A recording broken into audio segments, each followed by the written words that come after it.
Pada kesempatan kali ini saya akan mempresentasikan materi DAB atau dakwah antar budaya yang berjudul yaitu dakwah dan resolusi konflik peran dai sebagai mediator budaya. Nah, pembahasan ini sangat penting tidak hanya berfungsi sebagai penyampaian ajaran agama, tetapi juga memiliki peran sosial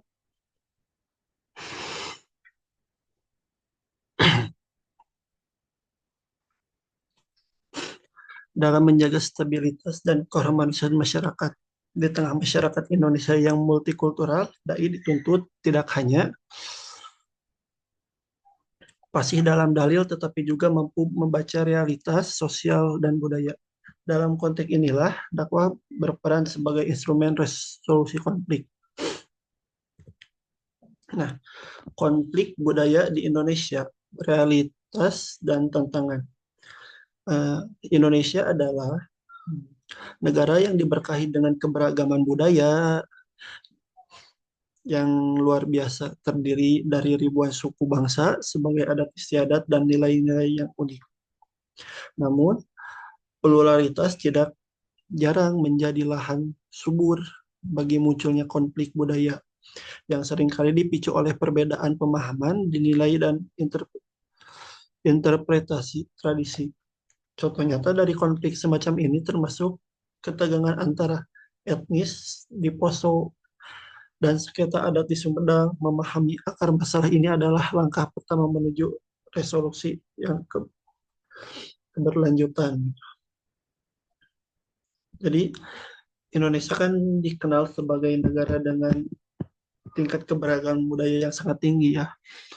Namun, prioritas ini tidak selalu berjalan harmonis. Perbedaan nilai, adat istiadat, dan kepentingan seringkali melahirkan konflik gitu. Kasus seperti konflik etnis di Poso yang tadi disebutkannya atau sekitar di Sumedang menunjukkan bahwa konflik yang berkaitan dengan identitas, kekuasaan, dan rasa keadilan. Nah, oleh karena itu, konflik budaya tidak bisa diselesaikan dengan pendekatan hukum, melainkan membutuhkan pendekatan sosial dan kultural seperti itu. Nah, selanjutnya dakwah moderat pilar pilar perdamaian dalam masyarakat multikultural. Dalam konteks Indonesia, masyarakat moderat telah lama menjadi pilihan utama dalam beragama.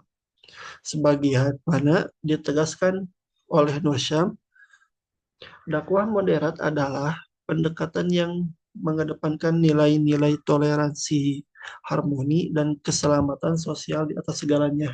Nah, para dai yang menganut prinsip ini berperan sebagai agen perdamaian, menghubungkan ajaran Islam yang rahmatan lil alamin dengan tuntutan kemodernan, menciptakan jembatan antara tradisi dan perubahan, serta memastikan ajaran agama tetap relevan dan berkontribusi positif bagi masyarakat. Ya. Jadi dakwah moderat sebagai pilar perdamaian. Dakwah moderat hadir sebagai pendekatan yang menekankan nilai toleransi, keseimbangan, dan keselamatan sosial.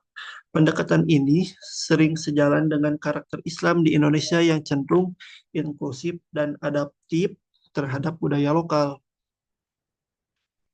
Dai yang mengusung dakwah moderat tidak bersikap konfrontatif, melainkan dialogis sehingga mampu meredam ketegangan dan mencegah konflik berkembang lebih luas. Dengan demikian, dakwah moderat berfungsi sebagai pilar penting dalam menjaga perdamaian di masyarakat multikultural. Seperti itu, teman-teman.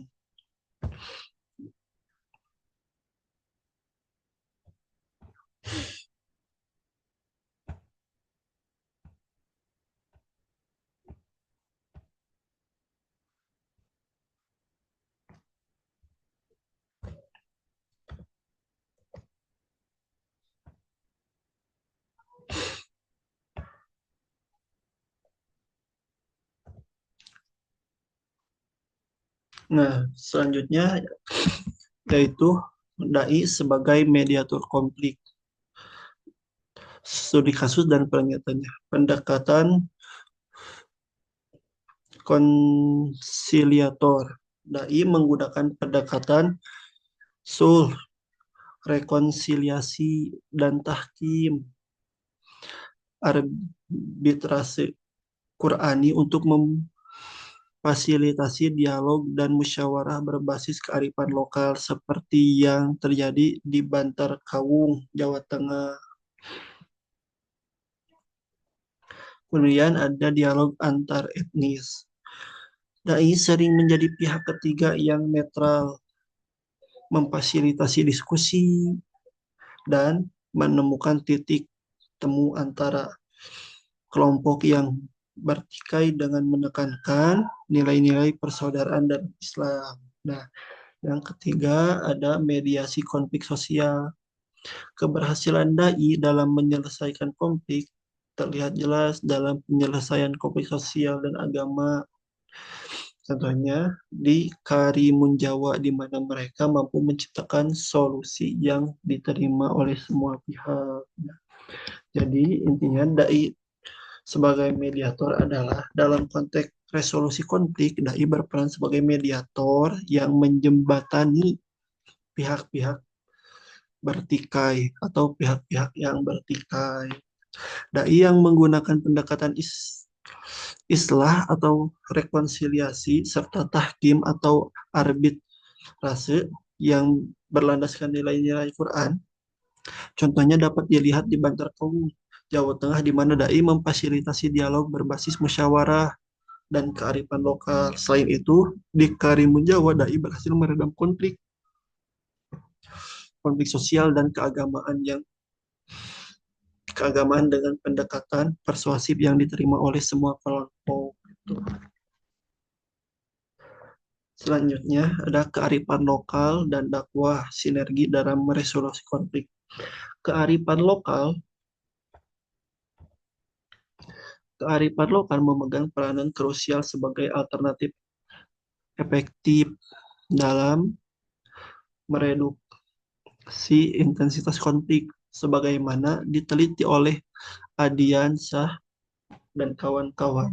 Integrasi nilai-nilai budaya yang telah mengakar kuat dalam masyarakat dengan ajaran Islam yang toleran mampu menciptakan landasan yang kokoh untuk membangun kebersamaan, praktik kerembungan dan musyawarah adat yang telah lama menjadi bagian tak terpisahkan dari kehidupan sosial di Indonesia, menjadi model penyelesaian damai yang sangat relevan dan efektif dalam konteks resolusi konflik budaya.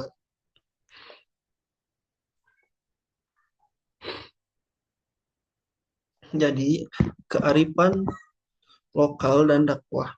Kearifan lokal merupakan modal sosial yang sangat penting dalam resolusi konflik. Nilai-nilai seperti musyawarah, gotong royong, dan rembungan adat telah lama menjadi bagian dari kehidupan masyarakat di Indonesia. Ketika dakwah mampu bersinergi dengan kearifan lokal, maka pesan agama tidak terasa menggurui, tetapi justru membumi dan mudah diterima. Integrasi ini menjadi bahwa dakwah lebih efektif dalam mereduksi konflik dan memperkuat solidaritas sosial. Nah,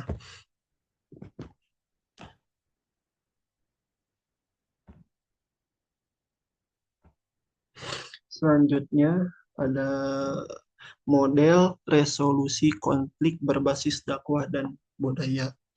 Pendekatan kekuatan sosial yang pertama, memahami dinamika kekuatan sosial, hak-hak dan kepentingan yang terlibat dalam konflik keagamaan seperti yang dijelaskan oleh Suwarno. Yang kedua ada membangun sikap toleransi.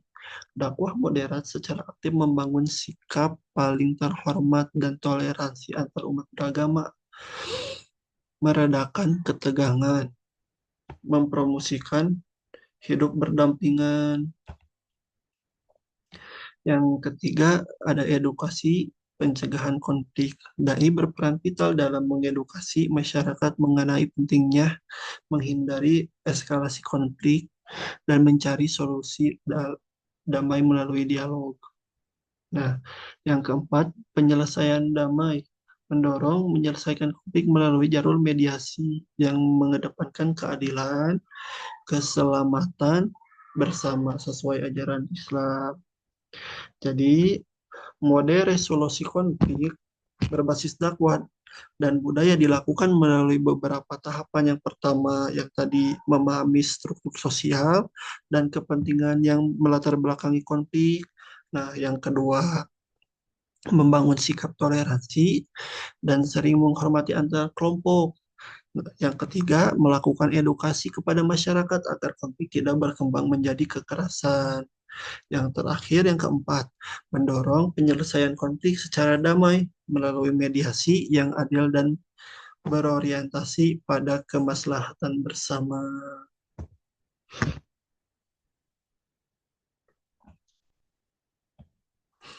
Nah, yang selanjutnya ada tantangan dan hambatan dalam peran dai sebagai mediator.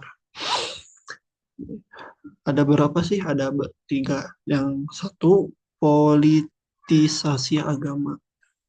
Intervensi politis terhadap isu agama dan dialog dapat memperkeruh suasana, memecah belah masyarakat, dan mempersulit upaya mediasi. Nah, masalah ini sering terjadi di Indonesia gitu. Salah satu contohnya ada isu agama atau ideologi, yaitu ada FPI gitu. FPI, apa yang dilakukan oleh mereka ya, tidak melanggar norma-norma atau tidak melanggar Pancasila ataupun undang-undang, tapi banyak intervensi dari kalangan elit-elit politik untuk dibubarkannya organisasi tersebut. Itu salah satu contohnya ya. Yang kedua, ada kurangnya pemahaman moderasi. Moderasi. Beberapa komunitas masih memiliki pemahaman yang minim tentang konsep moderasi beragama dan dakwah damai, menyebabkan resistensi terhadap upaya mediasi. Nah, yang terakhir ada keterbatasan kapasitas. Kurangnya pelatihan dan penguatan kapasitas dai dalam keterampilan resolusi konflik menjadi hambatan signifikasi dalam menjalankan peran mediator secara optimal gitu.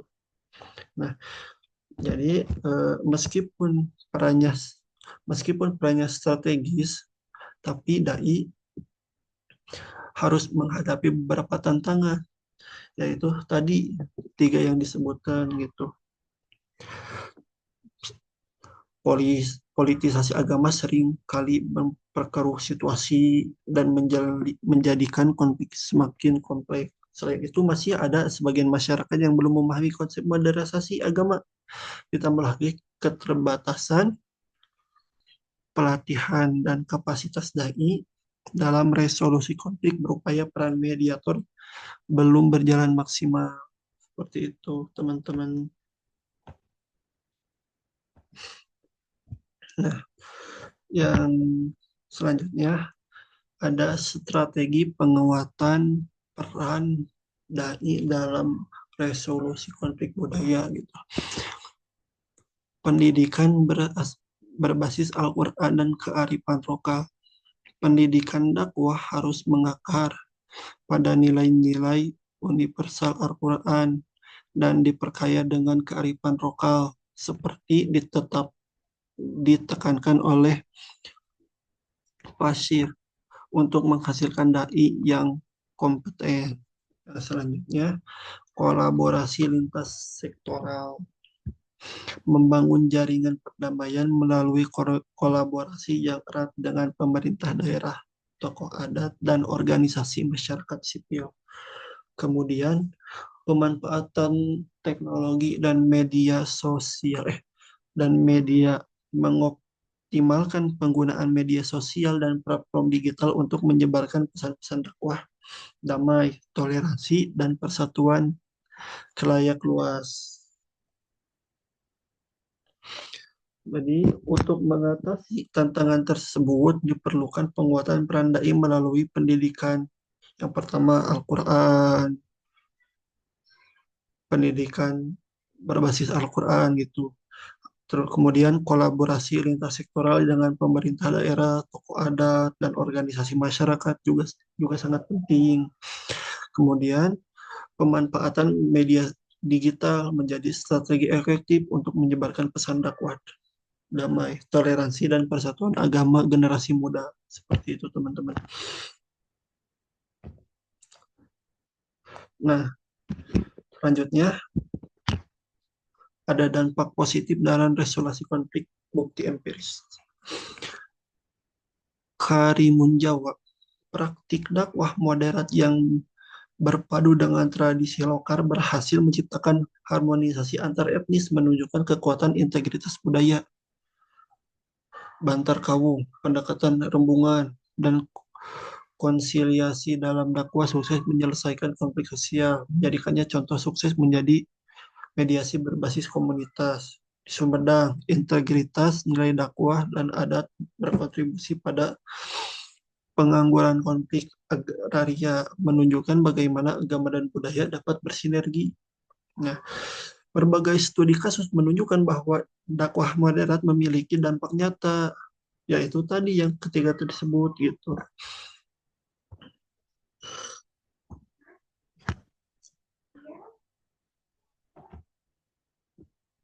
Nah, jadi kesimpulannya, dakwah sebagai jembatan perdamaian dan resolusi konflik budaya. Dakwah moderat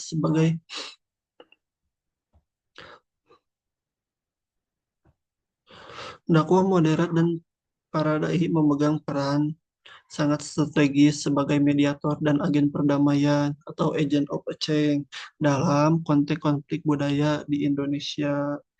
Sinergi antara dakwah dan kearifan lokal terbukti menjadi kunci keberhasilan dan resolusi konflik.